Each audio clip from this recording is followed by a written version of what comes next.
Vida Longa CBN.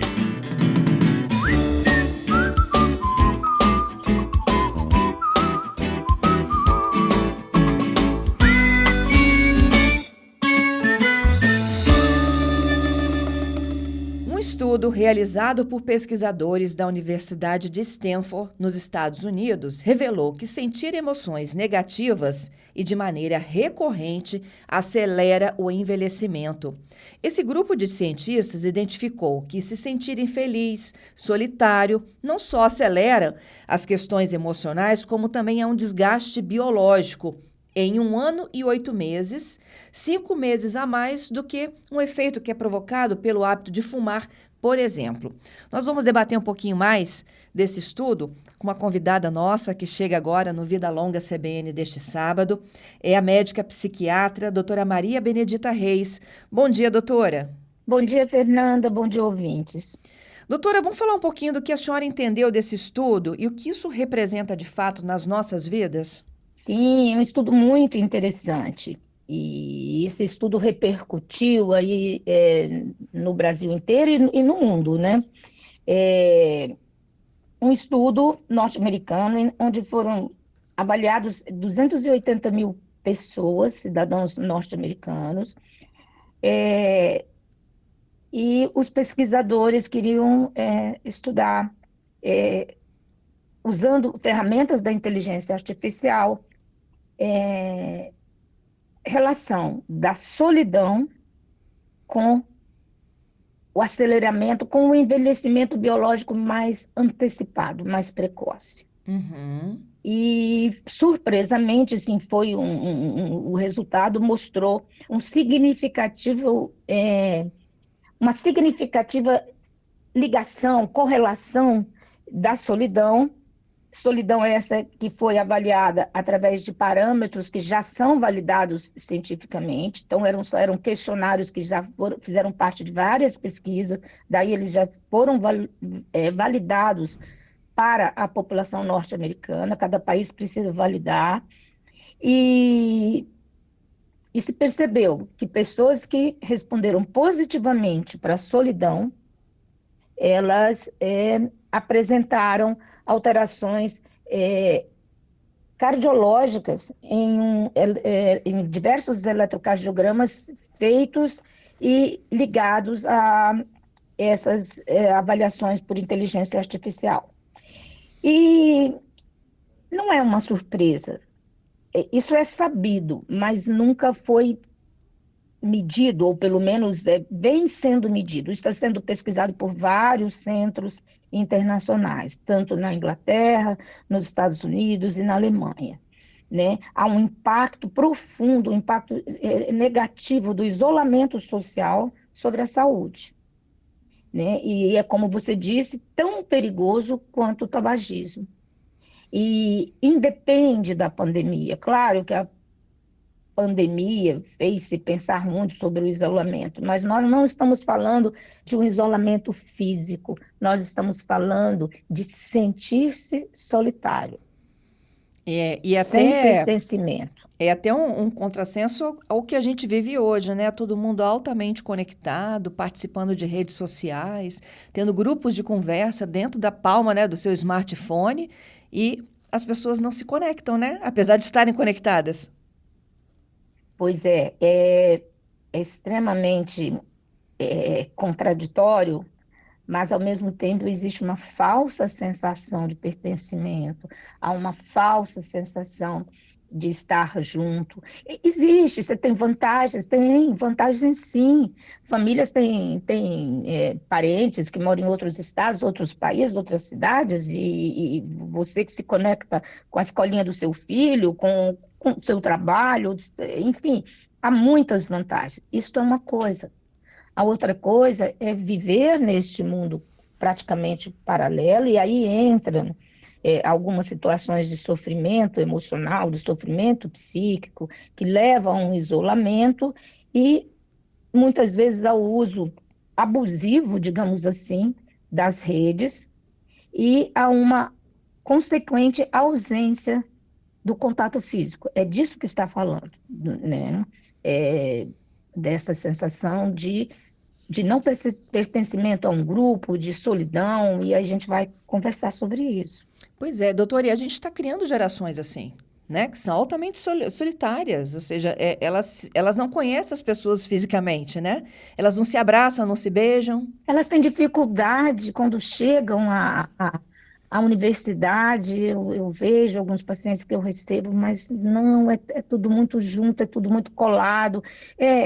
Tudo bem que nós temos essa cultura latina do abraço, do beijo, mas assim, as pessoas quase não conversam, principalmente a chamada geração Z, que nasceu a partir de 1995, ou seja, o pessoal de 30 anos, 29 anos, 28 anos para baixo, que não estabelece diálogos assim maiores, nem subjetivos, é uma coisa assim, não foi, e isso é um risco. Como vai ser depois, daqui para frente? Porque nós já estamos observando que nas diversas faixas etárias a solidão ela é muito negativa. Antes a gente sabia que era para nossa mente, para o nosso funcionamento mental. Agora estamos vendo que ela é para o nosso corpo. Isso assusta. Isso. Doutora Maria Benedita, eu fico pensando, inclusive, né? E aí, com o caminhar da idade de todo mundo, a gente vai, e consequentemente, né, por causa da morte, a gente também vai perdendo as pessoas queridas, não é? Imagina aqueles casais que passaram anos vivendo juntos e um deles morre. A dificuldade deles se reinserir, né, em grupos é muito Sim, difícil para quem fica, não é? sim, principalmente se quem fica é o homem. Está provado, né, as pesquisas mostram assim, que as mulheres elas têm mais facilidade de socializar, porque faz parte, né, do nosso feminino, e isso desde cedo. As mulheres acompanham os filhos à escola, participam das reuniões mais que os homens, levam os parentes às consultas, conversam com os vizinhos, as vizinhas, trocam informações, trocam receitas, trocam isso. E as mulheres, por sua própria natureza maternal, são mais cuidadoras, então é comum que as idosas, quando ficam viúvas, elas acabam cuidando dos netos, levando na escola, se elas já, né, são mulheres que dirigem, ou enfim, leva até a van, leva no ônibus, cuida, espera chegar, já está com o lanchinho pronto. Já o homem, ele se vê absolutamente sozinho, porque aqueles amigos do trabalho já se foram ou se mudaram, aqueles que ele encontrava na barbearia, na pracinha do bairro. Homens vão menos às igrejas, e a igreja, qualquer que seja a denominação religiosa, ela funciona como um espaço de socialização, se for bem usada. Homens saem menos de casa, eles fazem as compras objetivamente, mas não interagem tanto. Então, isso é mostrado. Mas a solidão, ela é negativa desde a infância, claro, né? Mas aqui, no caso dessa pesquisa, mostra, eles pegaram adultos e avaliaram alterações já presentes no eletrocardiograma, que foram muito maiores naquele grupo que foi considerado o grupo solitário, que respondeu às perguntas do questionário, colocando-se como solitário. Entendido. Doutora, e como é que a gente consegue integrar os solitários? Há caminhos? Claro que há, claro que há. Primeiro, né, é um papel para todos, da sociedade, do poder público, da família, né, essa integração. Segundo, que é muito importante que a gente entenda, talvez a gente vá falar um pouco à frente sobre isso, né, no estilo de vida, que hoje até se fala em medicina do estilo de vida. Então, na medicina do estilo de vida, ou no estudo do estilo de vida, fazem parte, então, a pessoa praticar exercícios físicos, a pessoa ter uma alimentação considerada saudável e adequada, quando está em idade de trabalho, ter um trabalho que lhe traga satisfações e estar conectado em rede humana, presencial. Uhum. Reuniões com famílias, às vezes não precisa ser uma festa. Pode ser um junta-prato, que faz a cada 15 dias, pode ser um junta-prato no prédio que a pessoa mora, no condomínio, pode ser as ocasiões, não deixar só para Natal, Páscoa, né, nascimento, mas tornar uma coisa mais presente, mais comum, coisas mais simples, menos caras financeiramente, você marcar com alguém. Olha, eu vou te levar aí um negocinho que eu fiz, vamos conversar. Isso é muito saudável. Ou então vamos ter uma exposição lá no Palácio Anchieta, como tem uma, eu sei que está ótima. Vamos fazer um passeio de lancha, é barato. Não é? Vamos sair de casa, Não né? Nem é? que seja ali na esquina, né? Exatamente, quer dizer, estou dando umas opções da nossa região, né? Vamos ao convento, independente da religião, a vista é belíssima, né? E é de graça, quer dizer, assim, são coisas. E vamos estar juntos, vamos conversar, se é inseguro, como se fazia há mais tempo no portão, né? Mas vamos, chega aqui, né? Chega mais. Então, assim, isso é fundamental, porque as mulheres sempre falaram mais com as outras. Olha, as minhas pernas estão inchadas. Ah, olha, você precisa procurar, porque minha comadre teve as pernas inchadas e pôde ser isso ou aquilo. Ou então falam mais sobre dores físicas e emocionais. Os homens já são mais fechados. Então, a integração é possível, entra aí por parte dos profissionais de saúde a questão da insistência, a palavra é esta, né? Na mudança do estilo de vida, sempre é o momento. Ah, mas eu não fiz isso aos 30 anos. Faça agora aos 70. Não tem importância. Você está vivo e você pode mudar o seu destino. E em relação a esse trabalho, as pessoas talvez vão perguntar, Fernanda, mas assim, tá, responderam um questionário, alguns apresentavam mais alterações nos risquinhos, nos traçados do eletrocardiograma, e Aham. isso mostra uma doença cardíaca, mas isso prova.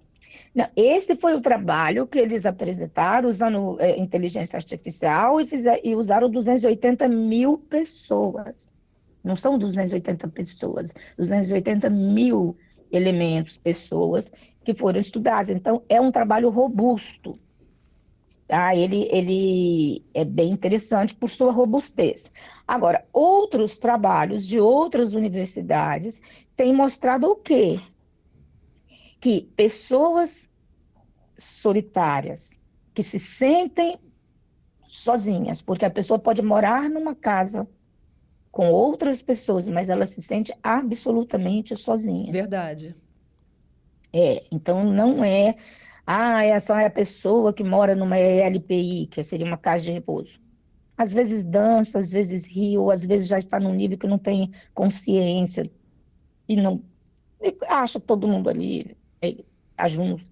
Mas nós estamos falando de um sentimento de solidão, de não pertencimento. Isso pode acontecer com migrantes, nós estamos num mundo em movimento, isso pode acontecer por questões assim, até físicas, né? Tragédias geográficas, e outras tantas, as pessoas privadas de liberdade, e aquele que mora com muita gente na casa, porque às vezes ele mora com tanta gente, ele não tem um espaço de privacidade, e aí ele fica só.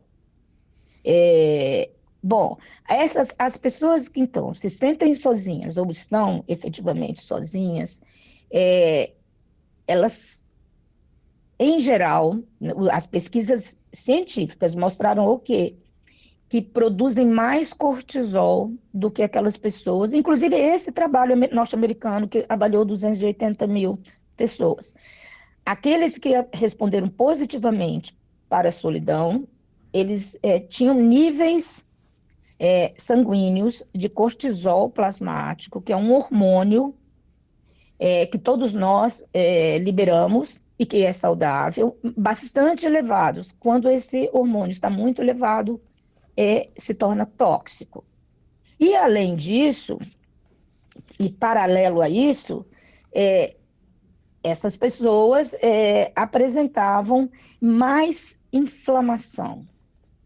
É uma inflamação que a gente pensa na inflamação, nessa pancada do joelho, numa perebinha que apresentou na gente, num machucado, mas se a gente imaginar isso dentro dos mini espaços do nosso organismo, existem processos inflamatórios que liberam substâncias que vão fazer com que os nossos genes, né, nossas células genéticas, então, produzam mais inflamação e, com isso, aumenta o que eles chamam de estresse oxidativo.